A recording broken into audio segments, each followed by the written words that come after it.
Have you ever wondered why the black palm kernel oil our ancestors made in the village had that strong tangy smell and was believed to have powerful medical benefits?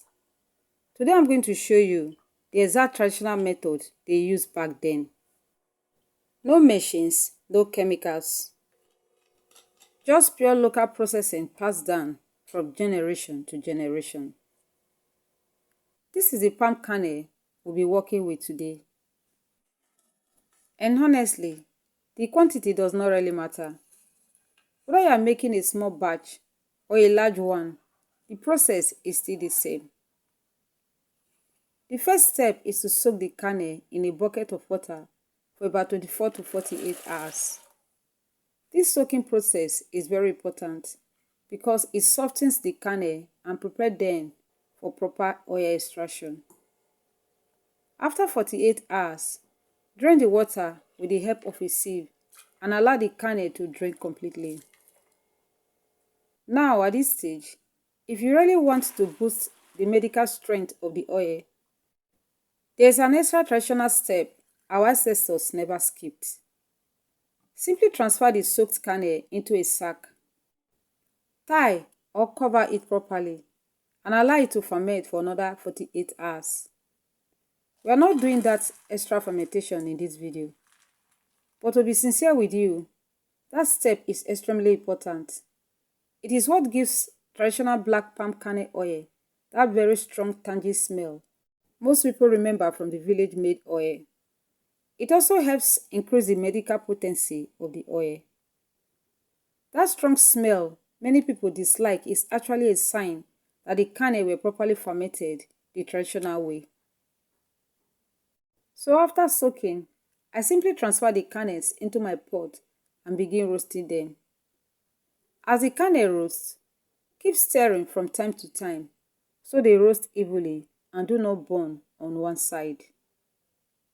You might be asking yourself right now, why don't my homemade palm kernel oil smell like the one we used to buy in the village back then? Well, the answer is very simple. You skipped the soaking and fermentation process. Those two steps are what creates that deep traditional aroma and the dark medicinal oil people value so much. As you continue stirring, you will gradually notice the oil starting to come out from the kernel naturally. One very important thing to know about this traditional method is that it produces a lot of smoke. So it is always recommended to do this process outdoor and not inside your house. Once the kernels release enough oil, remove the pot from the heat and carefully pour everything into an iron sieve with a metal container underneath to collect the oil. Please do not use a plastic container because the oil is extremely hot and can melt the plastic.